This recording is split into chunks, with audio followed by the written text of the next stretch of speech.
ወንጌል ምዕራፍ 11 ቁጥር 1 እስከ 16 ወደ ኢየሩሳሌም ከደብረ ዘይት አጠገብ ወዳሉት ወደ ቤተ ፋጌና ወደ ቢታንያ በቀረቡ ጊዜ ከደቀ መዛሙርቱ ሁለቱን ልኮ በፊታችሁ ወዳለችው መንደር ሂዱ፣ ወዲያውም ወደ እርሷ ገብታችሁ ከሰው ማንም ገና ያልተቀመጠበት ውርንጫ ታስሮ ታገኛላችሁ፣ ፈታችሁ አምጡልኝ። ማንም ስለምን እንዲህ ታደርጋላችሁ ቢላችሁ ለጌታ ያስፈልገዋል፣ ወዲያውም ደግሞ ወደዚያ ይሰደዋል በሉት አላቸው።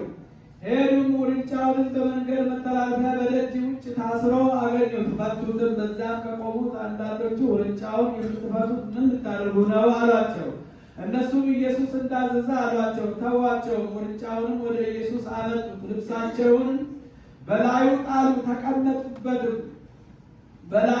ልብሳቸውንም በመንገድ ላይ አነጠፉ። ሌሎችም ከዛፍ ቅጠሎችን እየቆረጡ ያነጥፉ ጀመር። የሚቀርቡትም የሚከተሉትም ሆሳዕና በጌታ ስም የሚመጣ የተባረከ ነው፣ በጌታ ስም የምትመጣ የአባታችን የዳዊት መንግሥት የተባረከች ናት፣ ሆሳዕና በአርያም እያሉ ይጮሁ ነበር። ኢየሱስም ወደ ኢየሩሳሌም ወደ መቅደስም ገባ።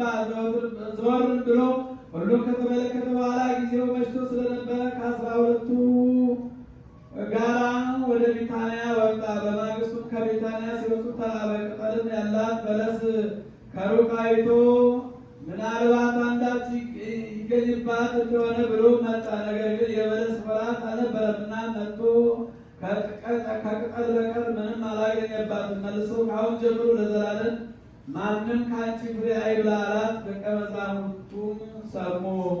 ዘወእዝነ ሰሚዐ ለይስማ